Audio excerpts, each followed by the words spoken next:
ओम शांति। ओम शांति। आज 20 जुलाई 2024 प्रातः मुरली ओम शांति। बाप दादा मधुबन। बाबा ने कहा, मीठे बच्चे,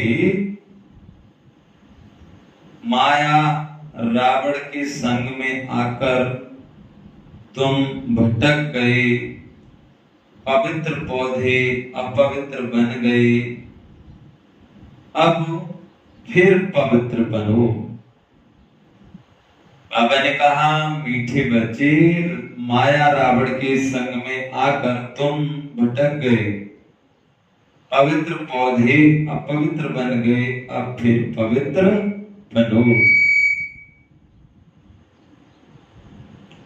प्रसन्न हर एक बच्चे को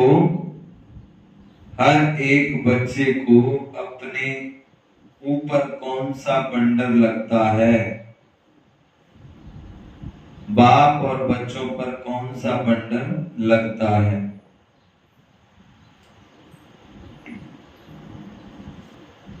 तो उत्तर में बाबा हम सभी को बता रहे हैं, बच्चों को बंडर लगता है। बच्चों को बंडर लगता कि हम क्या थे, किसके बच्चे थे। ऐसे बाप का हमें वर्षा मिला था, उस बाप को ही हम भूल गए। ऐसे बाप से हमें वर्षा मिला था, उस बाप को ही हम भूल गए। रावण आया, इतनी भागी आ गई, जो रचेता और रचना सब भूल गया। बाप को बच्चों पर बंडर लगता,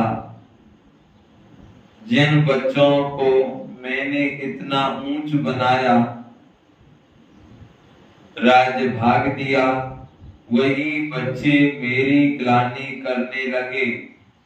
रावण के संग में आकर सब कुछ गमा दिया। देखिए, भगवान ने आकर हमको क्या से क्या बनाया। विश्व महाराजा, विश्व महारानी बनाए, सोने के महलों में भेजा, सब कुछ सोना ही सोना था, सुखी सुख था, आनंद ही आनंद था।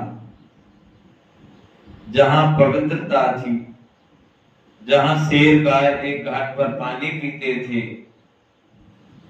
वो सतयुग, वो स्वर्ग में भगवान ने हमको भेजा था, लेकिन रावण के संग में आकर सब कुछ गमा दिया। कहते हैं ना, संगत से गुण आते हैं, संगत से गुण आते हैं, संगत से गुण जात। एक मक्खी जो एक व्यक्ति सब्जी तोड़ रहा था, उस सब्जी के तराजू पर वो मक्खी बैठ गई। वो सब्जी वाला सब्जी ले रहा था, 2-4 मक्खी बैठ गई, कोई फर्क नहीं पड़ा। वही मक्खी सुनार की दुकान पर, तो सुनार के तराजू पर जाके बैठ गई। सोना तोलते समय तो 10-20 हजार रुपए का, 10,000 का फर्क पड़ गया। हम संग किसका कर रहे हैं? क्योंकि जिसका संग करते हैं उसका रंग हमें लगता है। जैसे आप सोचिए, आपके सामने जामुन रखे जाए, कच्ची आमी रखी जाए, उसको काटे हम, तुम्हारे मुंह में पानी आएगा कि नहीं आएगा? नींबू काट के रखें, पानी में, मुंह में पानी आता है कि नहीं आता? आने लगता है ना, दूर से ही। ऐसे ही किसी व्यक्ति को अगर हम बार बार उसे याद करेंगे तो उसके जो अवगुण हैं, गुण हैं, क्या क्या है उसके अंदर, वो भी हमारे अंदर स्वतः आने लगते हैं। इसीलिए जैसे फूलों के पास जाएंगे तो खुशबू आएगी, अग्नि के पास जाएंगे तो गर्माहट महसूस होगी, बाहर निकलेंगे तो हवा भी हमें आएगी। इसी तरह संगत से गुण आते हैं, संगत से गुण जाते हैं। जैसे एक कौवा है और कौवा उड़कर एक पेड़ पर जाकर बैठ गया। वही पेड़ के नीचे एक राजा सो रहा था, और राजा सो रहा था तो कौवा ने क्या किया, वहां पर जाकर बैठ गया। वही हंस उड़ता हुआ आया और हंस भी वहीं पर आकर के बैठ गया। उसी समय कौवा ने वेट कर दिया, माना छेद कर दिया। वो राजा के ऊपर जाकर गिरा और उसी समय वहां कौवा तो उड़ गया, लेकिन हंस वहां बैठा। राजा को गुस्सा आया और उसने तीर निकाला और उस हंस में तीर लग गया। जैसे ही हंस गिरा तो राजा ने देखा, हो कौवा कब से सफेद हो गई। हंस ने कहा, हे राजा, मैं कौवा नहीं हूं, मैं हंस हूं, लेकिन मैंने संगति गलत की, इसीलिए ये मेरा हाल हुआ। आज हम सभी किसका संग कर रहे हैं, किसके साथ बैठ रहे हैं? आप अच्छे व्यक्ति के साथ बैठे हो तो आपको अच्छा कहेंगे। आप गलत व्यक्ति के साथ जा रहे हो, वो शराब पीता है, गलत खान पान करता है, सुल्फा पीता है, गांजा पीता है, उसके आप साथ डेली जाने लग गए। जो ताश खेलता है आप उसके साथ डेली जाने लग गए। जो जुआ खेलता है उसके साथ आप डेली जाने लग गए। चाहे आप खेल भी नहीं रहे हो, लेकिन लोग बाग आपको यही समझेंगे कि देख लो, ये भी, इसको भी संग का रंग लग गया, ये भी ऐसा ही बन गया। इसलिए संगत से गुण आते हैं, संगत से गुण जाते। संगत सोच समझ के करें। जैसे हिंग होती है ना, हींग कपड़े में बांधते हैं, लेकिन उस कपड़े से हींग निकालने के बाद भी हींग की खुशबू नहीं जाती। जैसे एक तोता होता है, दो तोते होते हैं, और एक तोता एक चोरी करने वाले को दे दिया जाता है, और एक तोता साधु महाराज के पास दे दिया जाता है। अब एक तोता सवेरे पहले ही राम राम जप रहा है, और वही तोता, एक दूसरा तोता, वो चोर के घर, और वही गाली देना, गलत गलत बोलना, वो तोता बोल रहा है। कारण किसका है? वो तोते का दोष नहीं, वो संगति का है। इसीलिए माया, रावण ने हमको क्या से क्या बना दिया। हमारे जो संस्कार थे, हमारे जो आत्मा के गुण थे, उनको हम भूल गए और रावण के अवगुणों को धारण कर लिया। आत्मा प्रेम स्वरूप है, शांत स्वरूप है, सुख स्वरूप है, आनंद स्वरूप है, पवित्र स्वरूप है, ज्ञान स्वरूप है, शक्ति स्वरूप है। लेकिन आत्मा के गुण को भूलकर और अवगुणों को, रावण के गुण हैं काम, क्रोध, लोभ, मोह, का रावण के क्या है? ये अवगुण है। ऐसे अवगुण हैं, कोई भी ये अवगुण होने के बाद मनुष्य में अच्छाई दिखाई नहीं देती। इसीलिए बाबा हम सभी को बताते हैं, बच्चे संगत सोच समझ के करें। संगत से ही हम सभी सुखी व दुखी भी हो जाते हैं। दोस्त वही है जो आपको भगवान का नाम लेने के लिए कह रहा है, और दुश्मन वो है जो आपको गलत रास्ता बता रहा है।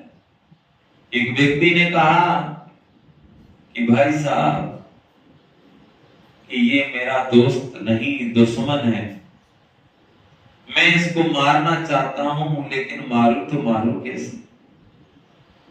उसने कहा कि देखो अगर तुम इसको कोई हथियार से मारोगे, डंडे से मारोगे तो तुम्हें भी जेल हो जाएगी ना, तुम चैन से खाओगे नहीं, ये खाएगा। तो बोले क्या करूं? बोला ऐसा करो, इसे गलत संगति कराओ, इसे शराब पीना सिखाओ, जुआ खेलना सिखाओ, गुटखा, तंबाकू, बीड़ी, सिगरेट, ये सभी इसको खाना पीना सिखाओ, तो ये स्वतः ही बर्बाद हो जाएगा। तो जिस व्यक्ति को दुश्मनी निभानी होती है वो क्या करता है? अभी देखो कभी भी शराब पीने वाला होगा तो उसको कहेंगे, वो कहेगा कि भाई चलो चलिए पी के आते हैं। वो कहेगा मेरे पास पैसे नहीं, काहे को चिंता करते, मैं देता हूं। और कोई व्यक्ति गरीब है बेचारा, उसके घर में बीमार है और वो कहेगा भैया थोड़ी पैसे की जरूरत है, कोई पैसा, थोड़ा सा पैसा दे दो, मैं इसकी दवाई ले आऊं। वो कहेगा नहीं, दवाई के लिए नहीं देगा, सब्जी उसके घर में नहीं देगा, कोई काम के लिए नहीं देगा, लेकिन शराब के लिए पैसा दे देगा। तो क्या हुआ? सबसे बड़ा दुश्मन कौन है? जो हमें गलत संगति में ले जाता है। तो सबसे बड़ा दुश्मनी निभाने का यही उस व्यक्ति ने बताया कि शराब पिलाना सिखा दो, तो शराब पीते पीते ऐसे हो जाएंगे, घर में लड़ाई झगड़ा हमेशा, खाने पीने की पूर्ति नहीं होगी, सब कुछ बिक जाता है। इसीलिए दुश्मनी सबसे बड़ी कौन निभाते हैं? जो शराब पिलाना सिखाते हैं, गलत खान पान, मांसाहारी भोजन, अंडा, ये सभी खाना सिखाते हैं और शराब पीना सिखा दिया, गुटखा, तंबाकू, बीड़ी, सिगरेट, ये सब खाना सिखा दिया। तो सोचिए इतना खर्चा कहां से?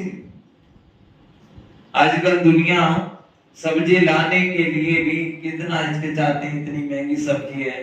कई बार तो जो चटनी रोटी खा लेते हैं, लेकिन शराब पीने वाले व्यक्ति, गुटखा तंबाकू खाने वाले, जुआ खेलने वाले, इनको वो जब तक नहीं मिलेगी तब तक वो बैठेंगे नहीं, भूखे रह जाएंगे, सब्जी बिना रह जाएंगे।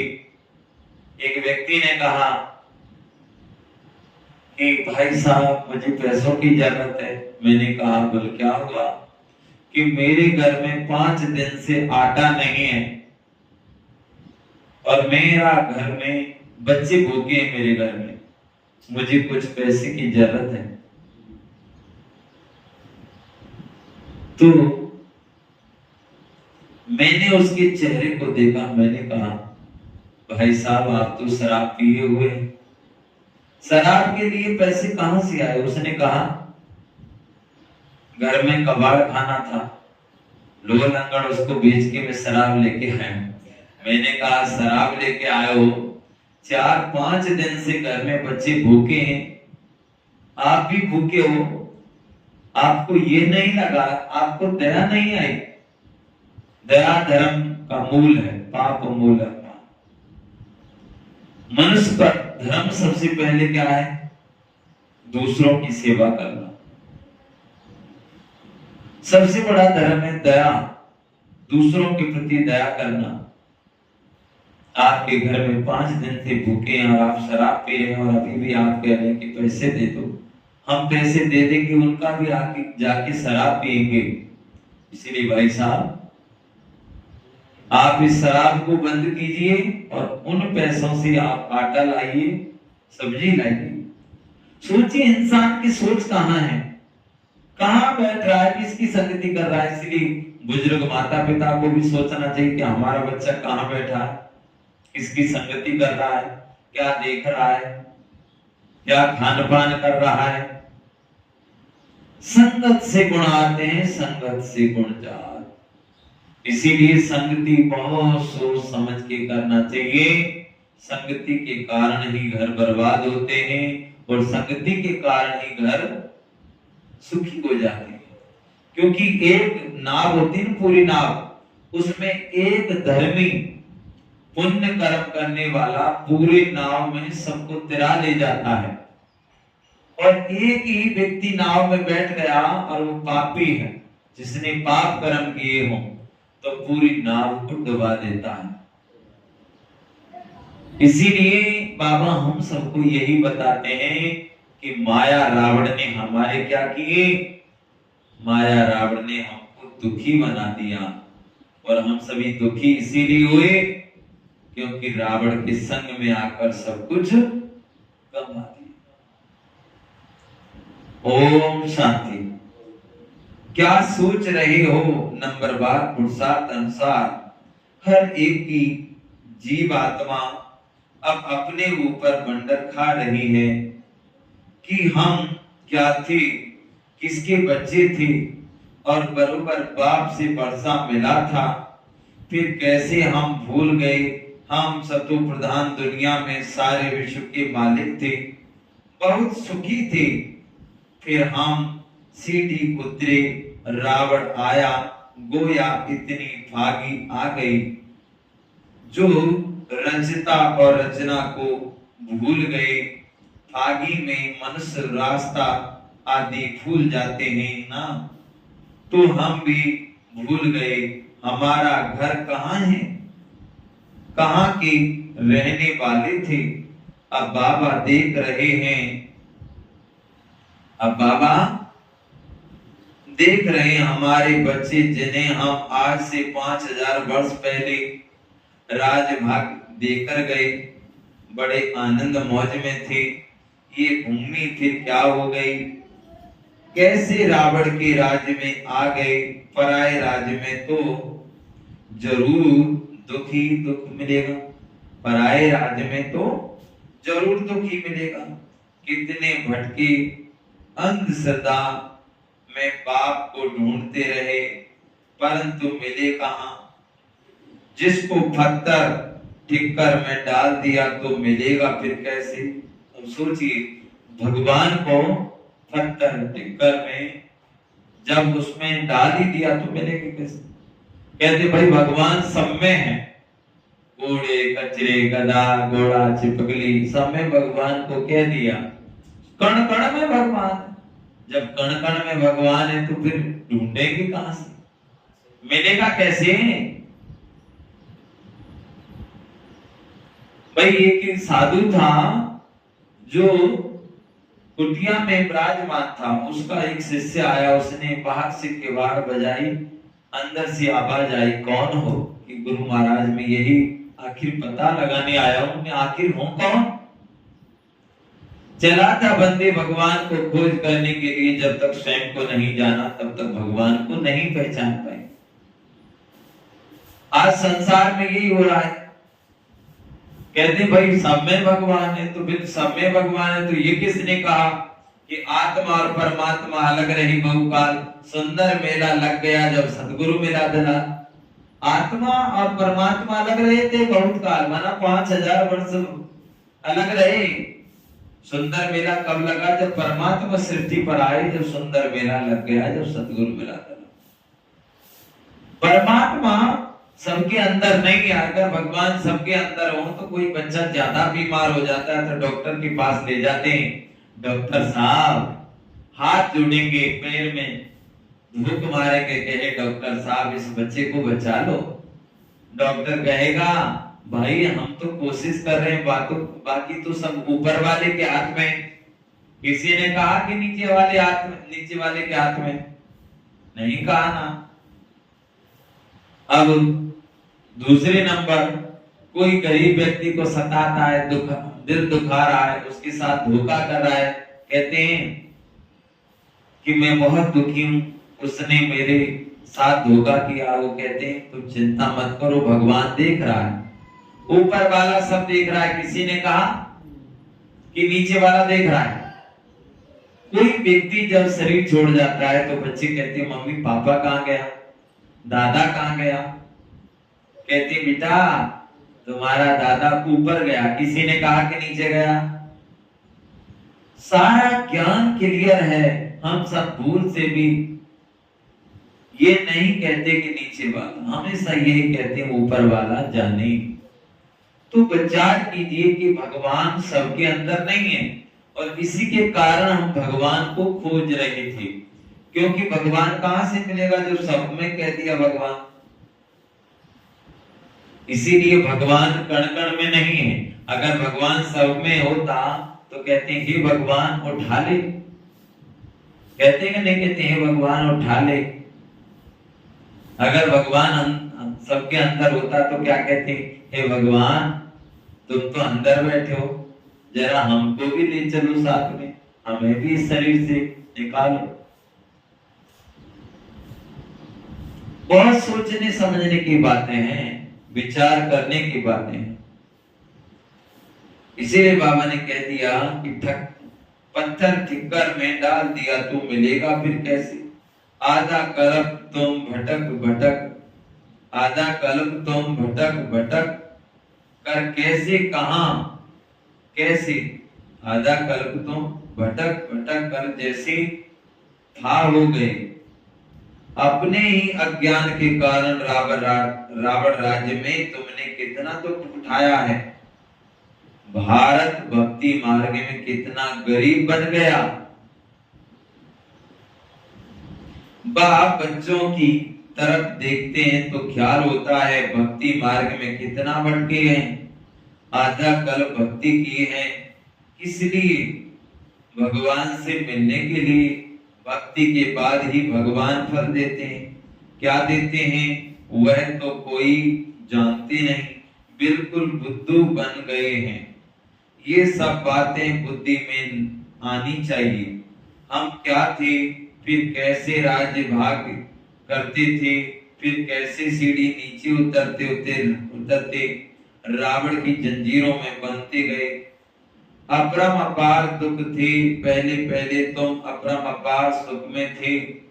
तो दिल में आना चाहिए अपने राज्य में कितना सुख था, फिर पराये राज्य में कितना दुख उठाया।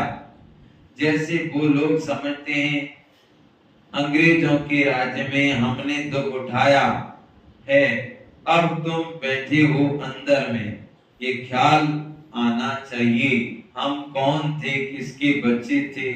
बाप ने हमको सारे विश्व का राज दिया, फिर कैसे हम रावण राज में जकड़ गए। कितने दुख देखे, कितने गंदे कर्म की सृष्टि दिन प्रतिदिन गिरती ही गई है। मनुष्य के संस्कार दिन प्रतिदिन क्रिमिनल होते गए। तो बच्चों को स्मृति में आना चाहिए। बाप देखते हैं ये पवित्र पौधे थे जिसको राज भाग दिया, वह फिर मेरे ऑक्यूपेशन को ही भूल गए। अब फिर तुम तमो प्रधान से सतो प्रधान बनना चाहते हो तो मुझ बाप को याद करो, तो सब पाप कट जाए। परंतु याद भी नहीं कर सकते। घड़ी घड़ी कहते हैं बाबा हम भूल जाते हैं। अरे तुम याद नहीं करेंगे तो पाप कैसे कटे? बाबा कह रहे हैं बच्चे अगर तुम बाप को याद नहीं करोगे तो पाप कैसे कटेंगे भाई? भगवान को पाप कटेश्वर कहा गया है। अब हमारे जो पाप कर्म है उसको काटने के लिए पाप कटेश्वर को याद करना पड़ेगा। ये नहीं है कि पाप कर्म कोई हमारे गंगा स्नान करने से धुल जाए, नहीं। अब जैसे एक बार एक व्यक्ति ने कहा हे गंगा मां, सब लोग पाप कर्म करते हैं और सारे पाप तुम में जाकर छोड़ आते हैं, तुम क्यों लेते हो सबके पाप? गंगा मां ने कहा मैं तो किसके पाप लेती नहीं हूं। मनुष्य आते हैं अपना पाप कर्म लेकर के सब नहाते हैं, सारा पाप छोड़ जाते हैं, लेकिन मैं सारा पाप समुद्र को जाके देती हूं। तुम समुद्र से पूछो। समुद्र से कहा हे समुद्र देव, तुम मनुष्य के सारे पाप क्यों लेते हो? इसीलिए तो मनुष्य ज्यादा पाप कर्म कर रहा है। समुद्र देव ने कहा, मैं तो किसके पाप नहीं लेता, मैं तो सभी पाप भाप के द्वारा बादलों को दे देता हूं, मैं तो किसी के पाप नहीं रखता। तो समुद्र ने जब ये शब्द कहे तो उस मनुष्य ने बादलों से कहा, हे बादल देव, हे इंद्रदेव, तुम काहे को दुनिया के पाप लेते हो? सारी दुनिया पाप कर्म कर रही है, धर्म का कर्म कम कर रही है। तो बोल, किसने कहा कि मैं पाप लेता हूं? बोल, सब लोग तो कह रहे हैं कि भाई चलो गंगा जी नहा के आए, जिससे पाप धुल जाए। बोल, मैं तो किसी के पाप नहीं लेता, सारे पाप गंगा जी में छोड़ के आते हैं, गंगा जी समुद्र में दे देती है, और वही समुद्र फिर भाप के द्वारा बादलों को दे देता है, और बादल फिर उन्हीं के घरों में जाके बरसाते हैं। इंसान पाप कर्म करता है और फिर वहीं गंगा में स्नान करता है, वहीं से पानी भर के ले आता है उसी पानी को।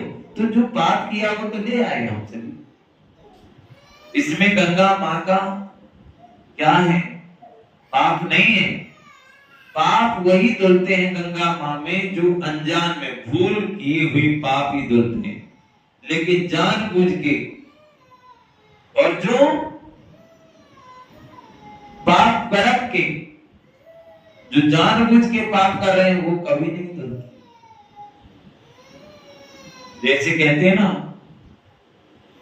कौन जगत में एक है, कौन जगत में जो दो, और कौन जगत में जग रहा, कौन रहा है? राम जगत में एक है, राम माना परमात्मा निराकार ज्योति स्वरूप। एक राम गटगट में बैठा, एक राम दशरथ का बेटा, एक राम सबका प्यारा निराकार ज्योति स्वरूप, वो सबका प्यारा, सबका दुलारा। तो एक राम गटगट में बैठा, एक राम दशरथ का बेटा, एक राम सबका प्यारा। राम जगत में एक है, चंदा सूरज दो, पाप जगत में जग रहा, धर्म रहा है।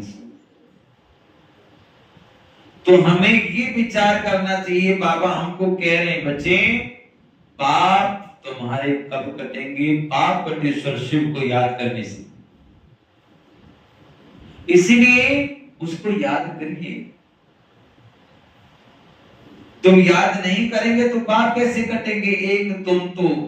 एक तो तुम विकारों में गिर पतित बने, और दूसरा फिर बाप को गाली देने लगे। माया के संग में तुम इतना गिर पड़े, जो तुमने इतना गिर पड़े, जिसने तुमको आसमान में चढ़ाया, उनको ठिक्कर पित्तर में ले गए। माया के संग में तुमने ऐसा काम किया है, बुद्धि में आना चाहिए ना, एकदम पत्थर बुद्धि तो नहीं बनना चाहिए। बाप रोज रोज कहते हैं, मैं फर्स्ट क्लास पॉइंट तुमको सुनाता हूं। जैसे बॉम्बे में संगठन हुआ तो उसमें बदला सकते हैं कि बाप कहते हैं, हे भारत वासियों, तुमको हमने राज्य भाग दिया, तुम देवताएं हेवन में थे, फिर तुम रावण राज्य में कैसे आए? ये भी ड्रामा में पार्ट है। तुम रचना और रचना के आदि मध्य अंत को समझो, अब ऊंच पद पा सको और मेरे को याद करो तो तुम्हारे विक्रम विनाश हो।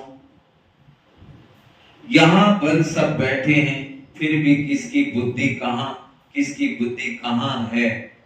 बुद्धि में आना चाहिए, हम कहाँ थे, अब हम पराये रावण राज्य में आकर पड़े हैं तो कितने दुखी हैं। हम शिवालय में तो बहुत सुखी थे, अब बाप आए हैं वैशाली से निकालने, तो भी निकलते ही नहीं। बाप कहते हैं तुम शिवालय चलेंगे, फिर वहां ये विष नहीं मिलेगा, यहाँ का गंदा खान पान नहीं मिलेगा। सोचिए, बाबा हमें कह रहे बच्चे बाप तुम्हें वैशाली से शिवालय में ले जा रहे हैं, वहां तुम्हें ये गंदा खान पान नहीं मिलेगा। क्या? गुटखा, तंबाकू, बीड़ी, सिगरेट, शराब, मांसाहारी भोजन, ये सब सतयुग में नहीं होगा। वहां तो शेर और गाय भी एक घाट पर पानी पीते हैं। कहां पर? सतयुग स्वर्ग में। वहां शेर गाय घाट पर पानी पीते हैं। शेर कभी भी उसको, किसको? गाय को नहीं मारता। जैसे कई वीडियो में देखा गया अभी, जिसमें देखा गया कि शेर है ना, वो घास खा रहा है, पत्तों को खा रहा है। तो इस वीडियो को जानकर समझ सकते हैं कि सतयुग में जरूर शेर शाकाहारी होंगे। इसीलिए पहले सुनते आए थे कि साधु संतों के कुटिया पर, और जो जैसे अभी कुत्ते पालते हैं ना, इसी तरीके से सतयुग त्रेता में शेर को पालते हैं। वहां शेर होते हैं, लेकिन शेर कभी भी किसी को खाते नहीं। इसीलिए बाबा एक एक बात हमको समझाते हैं। यहाँ का गंदा खान पान नहीं मिलेगा। अब यहाँ पे जो सब्जी है, जैसे क्या केमिकल डाल कर पका रहे। पहले के टमाटर देखिए कितने स्वादिष्ट थे, पहले के सेब देखिए, पहले के केला देखिए। आज से 30-25 साल 35 साल पहले के फल फ्रूट, पहले के गेहूं, जो भी था खाने पीने की चीज, वो देखिए और आज की देखिए। पहले में और अब में बहुत फर्क है। पहले का घी देखिए, जब कोई भी घी उसको गर्म करते थे, नूनी घी को, तो दूर से ही 4-5 घर दूर से ही खुशबू आ जाती थी कि भाई किसी का घी, किसी घर में घी को तैयार है, मतलब घी को पका रहे हैं। इस तरीके से हम सभी जान सकते थे। लेकिन अब किसी के घर में घी को पका रहे ना, तो भी फिर हमें मालूम नहीं पड़ता, लेकिन वो खुशबू नहीं है।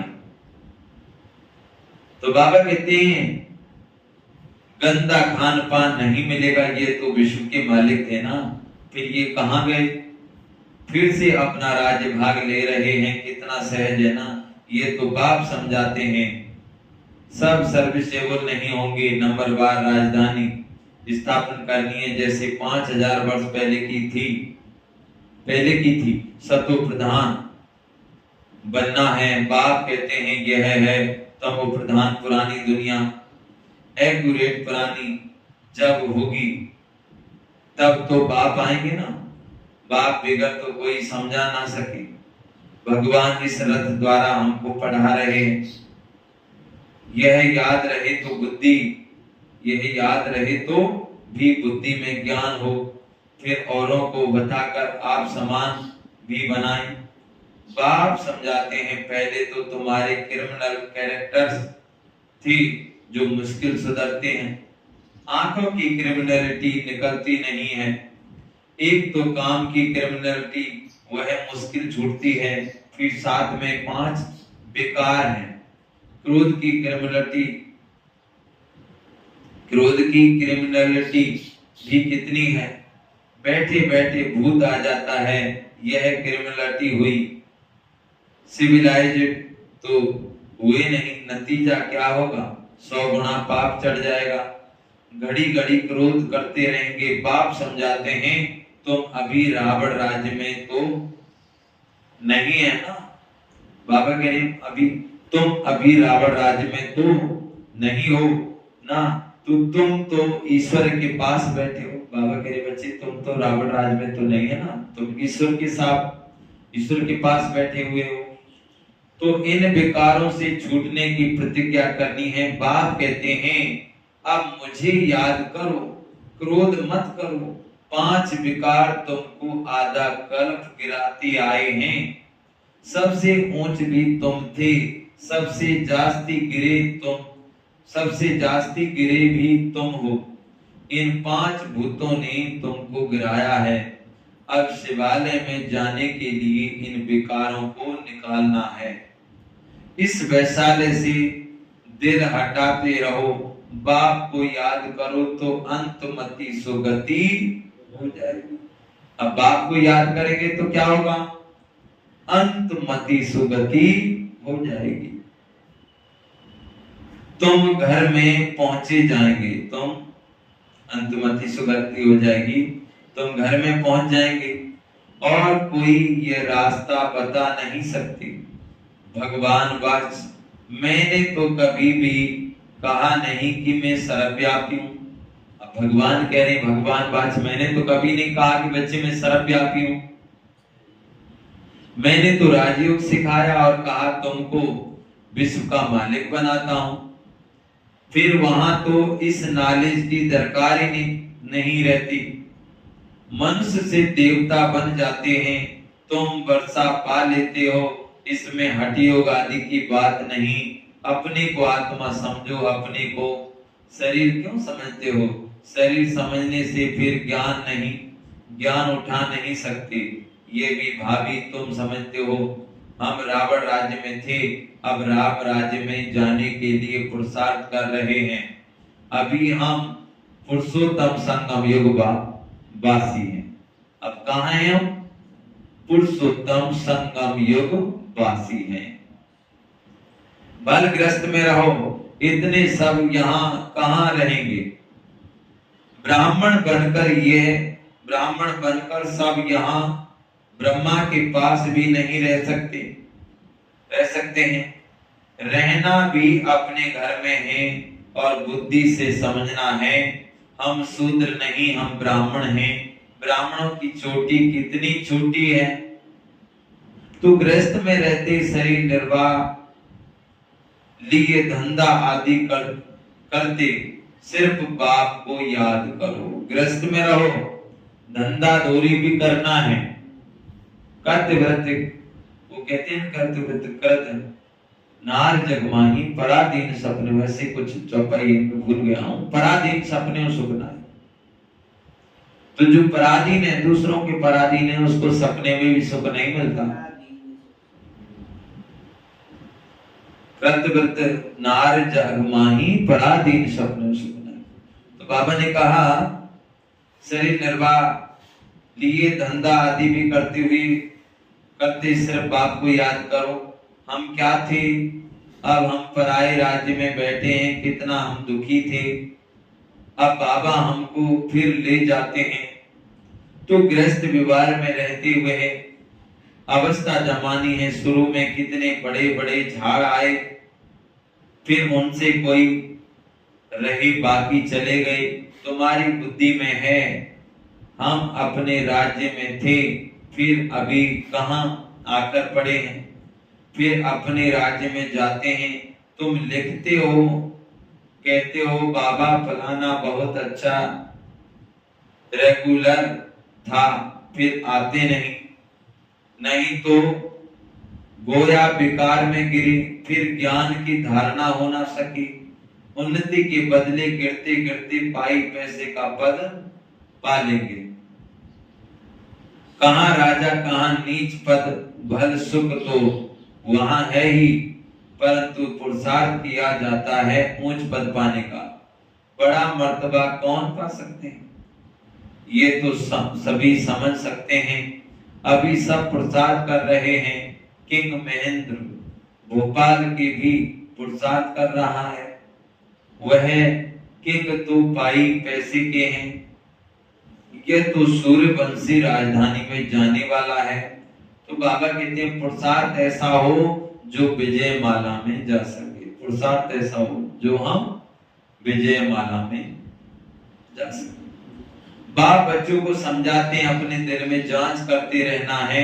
हमारी आंखें कहां क्रिमिनल तो नहीं है, नहीं होती है। अगर सिविलाइज हो जाए तो बाकी क्या चाहिए? भल विकार में नहीं जाएंगे, परंतु कुछ ना कुछ आंखें धोखा देती रहती हैं। नंबर 1 है काम, क्रिमिनल आई बड़ी खराब, इसलिए नाम है क्रिमिनल आइज, सिविल आइज। बेहद का बाप बच्चों को जानते तो है ना, ये क्या कर्म करते हैं, कितनी सर्विस करते हैं। फलाने की क्रिमिनल आइज अभी तक गई नहीं, अभी तक ऐसे गुप्त समाचार आते हैं, आगे चल और भी एक्यूरेट लिखेंगे। खुद भी फील करेंगे हम तो इतना समय झूठ बोलते करते आए हैं। बाबा कह रहे आगे चल के सब अपने आप ही बोलेंगे कि हम तो इतने समय से झूठ बोलते आए हैं, झूठ बोलते फिरते आए हैं। ज्ञान पूरा बुद्धि में बैठा नहीं था, यही कारण था जो हमारी अवस्था नहीं बनी। बाप से हम छिपाते थे, ऐसे बहुत छिपाते हैं। सर्जन से 5 विकारों की बीमारी छिपानी नहीं है। जैसे कोई डॉक्टर होता है तो डॉक्टर से कोई बीमारी छिपाते हैं क्या? नहीं छिपाएंगे। अगर छिपाएंगे तो बीमारी का इलाज नहीं होगा। इसीलिए सर्जन कौन है? हमारा शिव बाबा है। उनसे कोई भी चीज छिपानी नहीं है, साफ सारी बात बताओ। तो बाबा कहते हैं 5 विकारों की बीमारी छिपानी नहीं है, सच बताना चाहिए। हमारी बुद्धि में इस तरफ जाती है, शिव बाबा तरफ नहीं जाती। बताते नहीं हैं तो वह वृद्धि को पाती रहती है। अब बाप समझाते हैं, बच्चे तेरी अवमानी बनो, अपने को आत्मा समझो, आत्मा भाई भाई है। तुम कितने सुखी थे जब पूज्य थे, अब तुम पुजारी दुखी बन पड़े हो। तुमको क्या हो गया? सब कहते हैं ये गृहस्थ आश्रम तो परंपरा से चला आया है। क्या राम सीता को बच्चे नहीं थे? अब बहुत से लोग कहते हैं ये गृहस्थ आश्रम तो बहुत दिन से चला आया है, क्या राम सीता के बच्चे नहीं थे? लेकिन वहां विकार से नहीं होते हैं। बाबा कह रहे हैं वहां बच्चे थे, लेकिन वहां बच्चे विकार से पैदा नहीं होते, वहां योग बल के द्वारा पैदा होते हैं। जैसे मोर है ना, अभी भी देखिए मोर जब नाचता है, पैर की तरफ देखता है तो वो रोता है, तो उसके आंखों से आंसू नीचे गिरते हैं, उसको मोरनी की जाती है, उसके कारण ही बच्चे जन्म। ऐसे ही सतयुग त्रेता में योग बल द्वारा बच्चे पैदा होते हैं, विकार से नहीं। आज से 25, 30, 40 साल पहले की बातें सुन, कोई विकार नहीं थे, सब ऐसे ही कपड़े वगैरह कहाँ इतने पहनते थे, ऐसे ही नंगे घूमा करते थे। विकार नहीं था, कोई भेदभाव नहीं था, कुछ भी नहीं जानते। अब तो क्या है, टीवियों के द्वारा क्या क्या दिखाते रहते हैं, जिसलिए सब विकार में ही जानने लगे। तो बाबा कह रहे हैं सतयुग त्रेता में कोई भी विकार नहीं होता। तो बाबा कहते हैं वहां विकार से बच्चे नहीं होते। अरे वह तो है ही संपूर्ण निर्विकारी दुनिया, वहां भ्रष्टाचारी से पैदाइश नहीं होती, विकार नहीं था, वहां ये रावण राज्य होता ही नहीं। वह तो राम राज्य है, वहां रावण राज्य कहां से आया? मनुष्य की बुद्धि बिल्कुल चट खाते में है। किसने की? मैंने तुमको सतो प्रधान बनाया था, तुम्हारा बेड़ा पार किया था, फिर तुमको तमो प्रधान किसने बनाया? रावण ने। ये भी तुम भूल गए हो। कहते हैं ये तो अपरम अपार से चला आता है। अरे अपरम अपार, अरे सॉरी, कहते हैं तो परंपरा से चला आता है। क्या कहते हैं भाई? ये तो सब परंपरा से चला आता है। अरे परंपरा से कब से? कोई हिसाब तो बताओ। कुछ भी समझते नहीं। बाप समझाते हैं तुमको कितना राज्य भाग देकर गए, तुम भारतवासी बहुत ही खुशी में थे और कोई था ही नहीं। क्रिमिनल कोई भी नहीं था। क्रिश्चियन भी कहते हैं पैराडाइज था, चित्र भी देवताओं के हैं, उनसे कोई पुरानी चीज तो है नहीं। पुरानी से पुरानी ये लक्ष्मी नारायण होंगे, पुराने से पुराने ये लक्ष्मी नारायण होंगे, या इनों की कोई वस्तु होगी। सबसे पुराने से पुराना है श्री कृष्ण, नए से नया भी श्री कृष्ण था, पुराने से पुराना क्यों कहते हैं? क्योंकि पाठ हो गया, पाठ हो गया ना। तुम ही गोरे थे फिर सांवरे बने। सांवरे कृष्ण को भी देखकर बड़ा खुश होते हैं। झूले में भी सांवरे को झुलाएंगे। उनको क्या पता कि गोरा कब था, कृष्ण को कितना प्यार करते हैं, राधे ने क्या किया। बाप कहते हैं तुम यहाँ सत्य के संग में बैठे हो। बाप कहते हैं अब तुम कहाँ बैठे हो? सत्य के संग में बैठे हो। बाहर कुसंग में जाने से फिर भूल जाते हो। अब बाहर में जाने से क्या होता है? कुसंग में पढ़ने से भूल जाते हो। माया बड़ी प्रबल है, गज को ग्राहा हप कर लेती है। माया बड़ी प्रबल, क्या कहते हैं? गज और ग्राहा लड़े जल भीतर, लड़त लड़त गज हारो रे। तिल भर सूंड रही जल ऊपर, तब हरि नाम उच्चारो। तो गज और ग्राहा, गज को ग्राह कर लेती है। गज माने हाथी, हाथी को ग्राह कर लेती है। सोचने की बात है, इतना बड़ा हाथी को, और गज माना मगरमच्छ कैसे हप कर सकता है? ये उसकी बात नहीं है, ये सब हमारी बात है।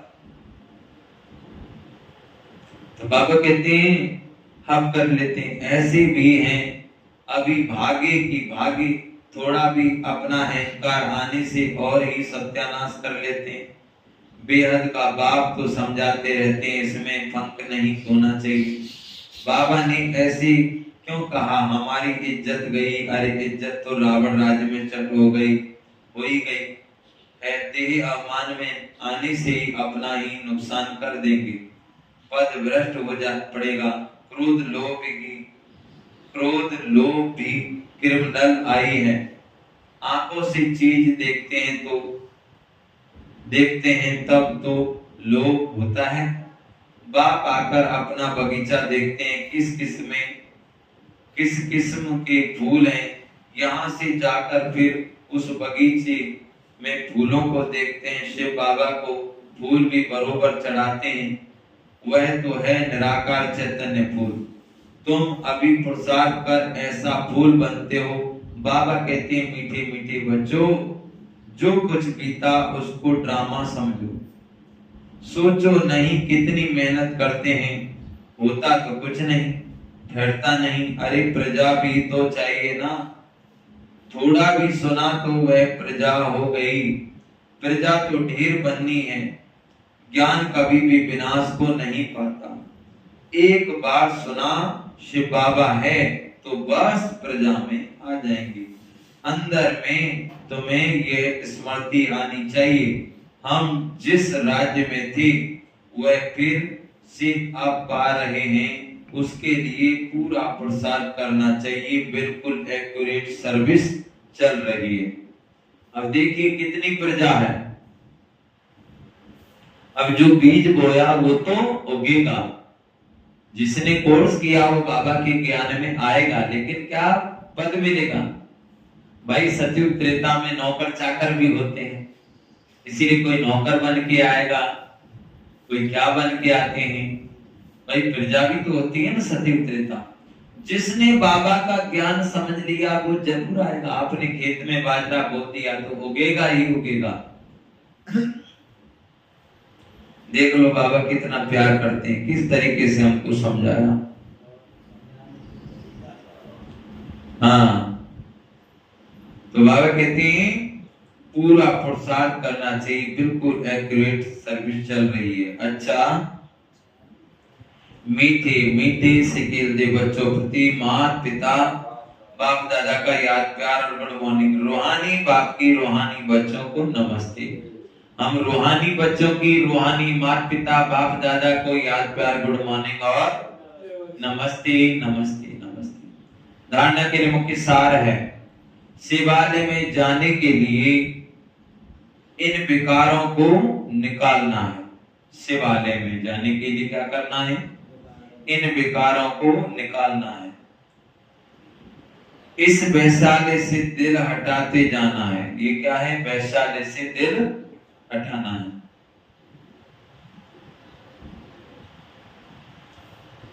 वैशाली से दिल हटाते जाना है, शूद्रों के संग से किनारा कर लेना है। शूद्रों से किनारा कर लेना, शूद्रों के संग से माना संग से किनारा कर लो।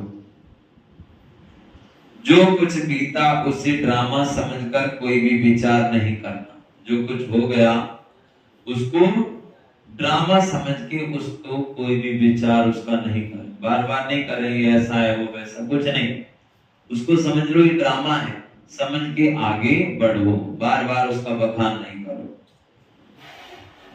तो बाबा कहते हैं ड्रामा समझकर कोई भी विचार नहीं करना है, अहंकार में कभी भी नहीं आना है, कभी भी शिक्षा मिलने पर भंग नहीं होना है। वरदान, खुशियों के खजाने से संपन्न बन, खुशियों के खजाने से संपन्न बन, दुखी आत्माओं को खुशी का दान देने वाले पुण्य आत्मा भव। इस समय दुनिया में हर समय का दुख है और आपके पास हर समय की खुशी है, तो दुखी आत्माओं को खुशी देना ये सबसे बड़े से बड़ा पुण्य है। दुनिया वाले खुशी के लिए कितना समय संपत्ति खर्च करते हैं और आपको सहज अविनाशी खुशी का खजाना मिल गया।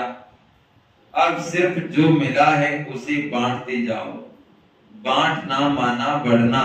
जो भी संबंध में आए वह अनुभव करे कि इनको कोई श्रेष्ठ प्राप्ति हुई है, जिसकी खुशी है। स्लोगन, अनुभवी आत्मा कभी भी किसी की बात से धोखा नहीं खा सकती, वह सदा विजयी रहती है। अनुभवी आत्मा कभी भी किसी भी बात से धोखा नहीं खा सकती, वह सदा विजयी रहती है।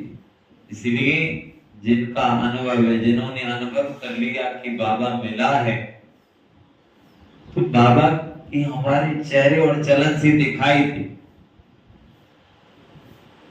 कुछ भी हो जाए खुशी ना जाए। तो देख लीजिए आज की मुरली में बाबा ने हमको कितना प्यार किया, कितनी बातें हमको बताई कि बच्चे कभी भी गलत संगति नहीं करना। पाप कटेश्वर को याद करेंगे तभी तो पाप कटेंगे, उसको याद नहीं करेंगे तो कैसे पाप कटेंगे।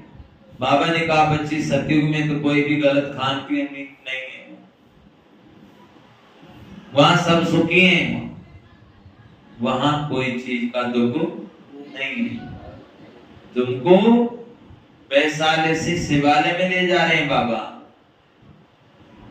हमें संगति सोच समझ के करनी चाहिए कि बाबा हमें बार बार क्यों कहता है बच्चे, माया ने तुम्हें धोखे में माना अपनी जेल में बंद कर दिया। माया ने ऐसे कर दिया कि माया ने हमको बिल्कुल दुखी बना दिया, कंगाल बना दिया। बाबा ने ये भी कहा कि बच्चे, वो कहते हैं ना गज और ग्राहा, गज माना हाथी, ग्राहा माना मगरमच्छ। गज को ग्राहा ने हब किया, ये बात हमारी माना हम आत्माओं को माया रावण ने अपने में बस कर दिया। और बाबा ने आज ये भी कहा, जिसने बाबा का ज्ञान समझा, भले एक दिन भी मुरली सुनी हो, जिसने बाबा को समझा वो ज्ञान में तो आएगा, और उसने कोर्स किया वो अवश्य आएगा, और वो सतयुग में भी त्रेता में भी आएगा। क्योंकि सतयुग त्रेता में भाई राजा सब बन रहे, तो प्रजा भी होगी कि नहीं होगी। इसलिए जिसने एक बार ज्ञान को सुन लिया वो जरूर आएगा। सारा ज्ञान बाबा ने समझा दिया। कहने का मतलब ये है कि संगति सोच समझ के करें। बाबा की मुरली अमृत वेला सुबह और मुरली और नुमा शामी हो, ये तो अवश्य करें। बाबा ने ये भी कह दिया बच्चे घर पर बैठ के नहीं रहना, धंधा वगैरह तो करना ही है, इसीलिए धंधे बिना भी नहीं रहना है। धंधा करो, कार्य व्यवहार सब कुछ करते हुए बाबा को याद करो। देख लीजिए कितनी प्यारी बाबा की मुरली है, कितना बाबा हमें लाड लड़ाते, कितना प्यार करते हैं। सच में ऐसा बाबा हमें मिला है और हम भगवान के सन्मुख बैठे हैं। बाबा ने ये भी कहा, बच्चे तुम भगवान के सन्मुख बैठे हो, सुन रहे हो, तुम्हें सत्य का संग मिला है। किसका संग मिला है हमें? सत्य का संग। इसीलिए इसको कहते हैं सत्य संग।